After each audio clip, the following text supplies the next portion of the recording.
again with another Instagram series video. I haven't done one of these in actually quite a while, and if you didn't know or are new to my channel, I have a whole Instagram series. I will link the playlist for you guys right up here. I'll also link it in the description box so you can take a look. I've done tons of videos on Instagram. So in today's video, I want to share with you guys how to find your Instagram aesthetic, plus my favorite editing apps, which of course allow you to attain that aesthetic, if you know what I mean. So in the past, I've actually discussed a lot of editing apps, but they're always just like different editing apps in different videos, like one or two in each video. But I wanted to just share with you guys my favorite ones, all of them combined into one video, so you can kind of get like a final overview of the apps I typically use and have been using for years now. So if you do like this video, I'd love it if you guys would give it a thumbs up, and you can also subscribe to my channel. I'll put a subscribe button right here so you can click that and subscribe. I do lots of videos, 2 a week actually. Yeah, so you get a lot of content from me, but let's get right into how to find your Instagram aesthetic. So my first tip to find your aesthetic is just looking at accounts and looking at inspiration, Pinterest, Tumblr, Instagram, looking at stuff, style, design, and seeing what you like about it. What are your favorite interests, or what do you find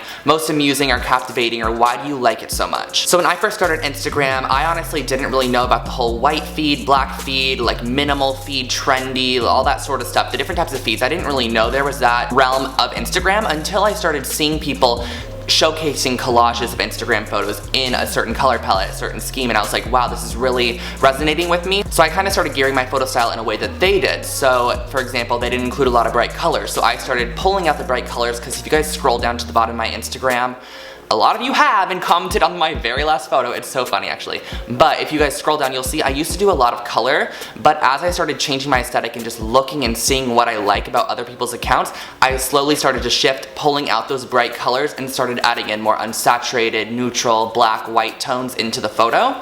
I know this sort of seems like common sense, but honestly this is a great way to develop your aesthetic and sort of see what you like, what you don't like, and what you're gonna want to include in your Instagram feed. So my second tip is sort of based off my first tip of deciding what you like and what you don't like about a certain aesthetic, and that is also coming to terms with what you wear, what you dress, what you eat, what you live around personally. So this is a lot about seeing what you're personally surrounded by, because that makes a huge impact on what you're able to take photos of, what you're able to capture, your overall aesthetic. You kind of want to live in your aesthetic, if that makes sense. So as you can personally see, I have white backgrounds everywhere because my Instagram feed definitely resonates with this. It's sort of my design aesthetic. It's what I've encompassed, it's what I like, it's what I see, and then what I replicate in my own home, in my own dressing, in my own photography, if that makes sense. So I think a huge tip is just start to also shift your lifestyle, not your lifestyle, and if you do not actually, this kind of sounds odd, I'm making you shift your lifestyle, but if it's not something you feel comfortable with, then it shouldn't be your aesthetic. If you feel comfortable with starting to shift maybe into a more edgier style because that's what you're liking and you feel comfortable doing it, I would definitely suggest doing that, because switching around your surroundings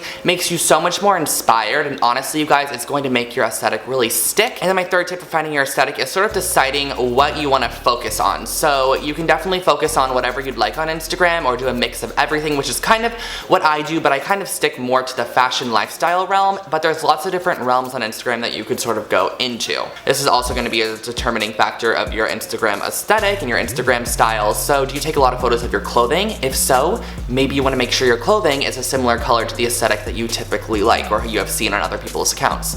If you take a lot of photo of foods, same thing. Maybe you don't want a bright yellow lemon or a bright yellow orange in your photo if you're going for a more muted, foodie, moody color palette on your Instagram feed. Maybe you're prone to taking photos of architecture and you want to take photos of really bright architecture, sort of like a Beautiful Messes Instagram account, then do so. But don't include a lot of photos of neutral architecture, because it's going to throw off your whole aesthetic and theme that you're going for. So I think just deciding what you want to take photos of as well is a big determining factor, because then it allows you to start brainstorming, thinking about where you can go, what you can do, how you can dress to really portray your aesthetic, and make sure that all of your photos, because you guys ask me this all the time, how do they always stay so cohesive?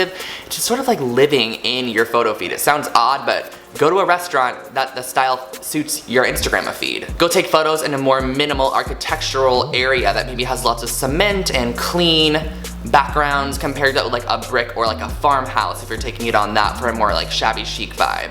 And now I also want to share with you guys my favorite editing apps that I use on my phone and my favorite tools inside of each, because each app does something different for me. I use a lot of them on the same photo, but they all have different elements and facets, even new ones that I haven't shared with you guys before. So make sure to stick around right now, and I'm going to share with you guys my favorite editing apps. So this first app is actually just your camera on your iPhone, and something I always do is actually turn on the fade filter. And I've talked about this priorly, but as you can see, when you click on the fade filter that's already internally preset in the iPhone, it just fits my current aesthetic very well. And so if you guys want photos like mine, keep in mind that the fade filter is a great option for you.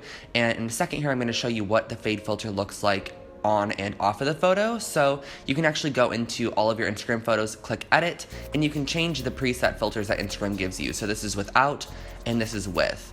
Without and with. So it just adds a lot of white to the photo, which is definitely what I'm going for. And another great tool is adjusting the light, and this actually adjusts the exposure of your photo. So you can go higher exposure or lower exposure, and it's much different from brightness and darkening in like VSCO or something like that. So this next app is called Facetune, and it's one of my most used apps ever. And the thing I love about this app is that everything you do to the photo is completely customizable. You don't have to edit the entire photo with the filter. You can actually go in and tweak small sections of the photo to make it look how you want. So I'm currently actually whitening up the background of my photo. So all you have to do is use the teeth whitening tool on any dingier backgrounds, and you're actually able to create a more white background, as you can see, and just clean up any areas that maybe you want to look more white or more clean. So I use this a lot to make my whites in my photos brighter. You can go in really close and touch up anything you'd like, which is what I absolutely love, the customization of this app. You can just edit any aspect of a photo without having to edit the entire photo. And another great tool on this app is the details. So instead of having to sharpen your entire photo like a normal filter or a normal editing app, you can actually go in and edit or sharpen up small sections. So I like to use it on my outfit sometimes to sharpen up like the shoes or a shirt or something like that. And then the smooth tool is great too for smoothing your skin or to smooth like dingy or bad looking backgrounds.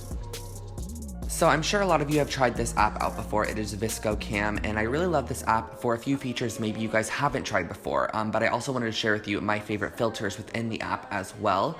So I'm just going to start by straightening out the photo, and my favorite filters in the app are 04 and 05, which are from the Legacy collection, I believe that's where they're from. And I also absolutely love HB1 and HB2. So 04 and 05, HB1 and HB2. Those are my go-to VSCO filters if my photos are feeling not that amped up, if you know what I mean. If the fade filter I took them on priorly wasn't doing it justice, I would then go into VSCO and add one of these filters. But some of my other favorite tools within this app that are actually kind of newer are the vertical perspective and horizontal perspective, and I use these so much for my outfit photos because you're able to adjust odd angles. So if the photo's taken at a odd lower angle, you can actually adjust it to be like a higher angle or a sideways angle or however you would like. It's just a really great perspective tool. And I also really love the skin tone adjustment because it lets you take out any yellow tones, orange tones, pink tones in your skin. And I love the sharpening tool as well because I feel like VSCO does a great job with their sharpening. So this last app is called Snapseed, and it is a free Google app. And you guys, this app is so amazing because they have this one feature in this app called tonal contrast, which is under filters. So you click on the little pencil, tonal contrast, and you guys, please download this app and try this on your next photo because it adds the most amazing depth to your image. It literally takes the high tones to the low tones and adds so much contrast to them, and you can actually adjust it by moving your finger right or left on the screen, but it actually adds such a great amount of depth to your image, and it really makes it look like it came from like a high quality camera compared to an iPhone. So if you want to amp up your quality, definitely try out tonal contrast. And I also love this one called Selective within the app, and it actually allows you to select and adjust the brightness, contrast, or saturation of a certain area, and you can actually spread out that width and adjust it to however wide you want that area to be. So this is great for more precise editing.